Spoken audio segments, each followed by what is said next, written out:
Ce vendredi 10 mars 2023, Le Parisien a dévoilé le casting de la nouvelle saison des Traîtres, le jeu de la 6, inspiré du célèbre jeu du loup-garou.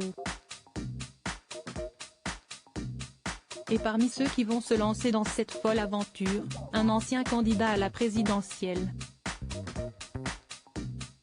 CST, un programme qui a rencontré un franc succès.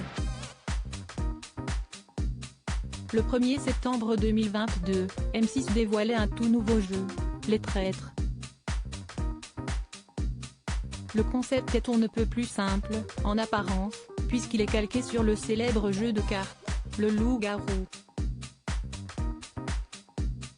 14 personnalités lors de la première saison se sont retrouvées autour d'une table et devaient identifier lesquels faisaient partie des traîtres d'un côté et des loyaux de l'autre. Le jeu était mené par Éric Antoine et au casting, les téléspectateurs avaient retrouvé David Douillet et son épouse Vanessa, Camille Lacour, Clémence Castel, Paul Elrarat, Natou et sa meilleure amie la styliste Mélo Coco, Joss Riad, Martin Lamotte, Bruno Sanechez, Bernard Werber, Alex Ramirez, Elsa Esnou et Delphine Vespizer. Les internautes avaient été séduits par ce nouveau concept et s'étaient rapidement pris au jeu.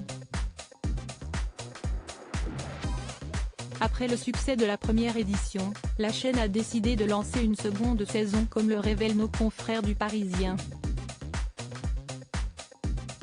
Un casting 5 étoiles. Le tournage a débuté lundi 6 mars 2023 dans le Cantal.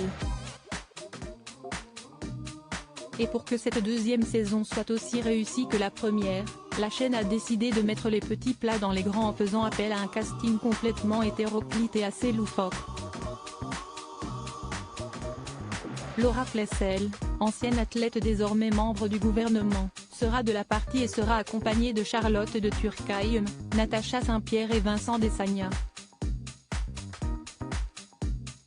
Des visages de la télévision seront également présents avec le célèbre aventurier de Koh-Lanta, Claude Dertois, le maestro de N'oubliez pas les paroles, Christopher Edia, la présentatrice météo Jennifer Demey, Guillaume Pley, Nathalie Marquet ainsi que son fils Tom. Mais ce n'est pas tout, pour couronner le tout, un candidat à la présidentielle sera présent autour de la table, il s'agit de Jean Lassalle. Et il y a fort à parier qu'il régalera une nouvelle fois les internautes avec ses petites punchlines bien à lui.